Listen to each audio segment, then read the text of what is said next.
K C. Venugopal കൂടി മാധ്യമങ്ങളെ കാണുന്നത്. പ്രദേശം മുഴുവൻ ഉണ്ടായിരിക്കുന്ന ആശങ്ക എന്താണ്? തീരപ്രദേശത്ത് മാത്രമാണോ ആശങ്ക? വരും ദിനങ്ങളിൽ ആ ആശങ്ക കേരളത്തിലെ മുഴുവൻ പാരിസ്ഥിതിക പ്രശ്നങ്ങളെയും ബാധിക്കുന്ന ആശങ്കയല്ലേ? നിലമ്പൂർ ഇലക്ഷൻ 19-ാം തീയതി തീരും.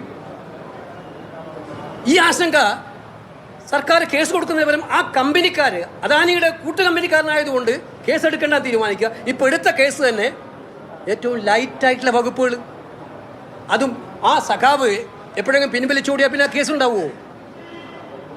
ഈ സർക്കാർ ആരെയാണ് സംരക്ഷിക്കുന്നത്? ശുദ്ധമല്ലേ? കേസ് എടുക്കുന്ന ഗൗരവത്തോടെ എല്ലാം എടുത്തിരിക്കുന്നത്. മറ്റു സംസ്ഥാനങ്ങളിലേക്ക് മാതൃകയുണ്ടല്ലോ.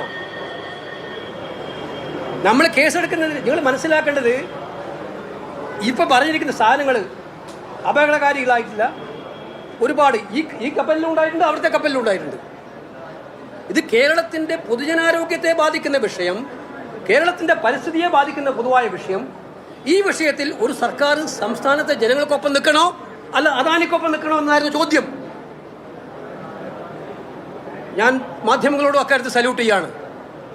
ഈ കേസെടുപ്പിക്കാനെങ്കിലുമുള്ള അവർ വിദഗ്ധരായ, അവർ വെറും വൺ സൈഡഡ് അല്ലായിരുന്നു. വിദഗ്ധരായ ആളുകളെ വിളിച്ചിരുത്തി, ഇതുമായി ബന്ധപ്പെട്ട എക്സ്പേർട്ടുകളെ വിളിച്ചിരുത്തി, നിയമവിദഗ്ധരെ വിളിച്ചിരുത്തി ചർച്ച നടത്തി. ഹൈക്കോടതിയിൽ കേസ് കൊടുത്തു പോയി. ഹൈക്കോടതിയെ ഞാൻ ബഹുമാനിക്കുകയാണ്. അവർ ആ കേസ് അഡ്വാൻസ് ചെയ്യാൻ തീരുമാനിച്ചു.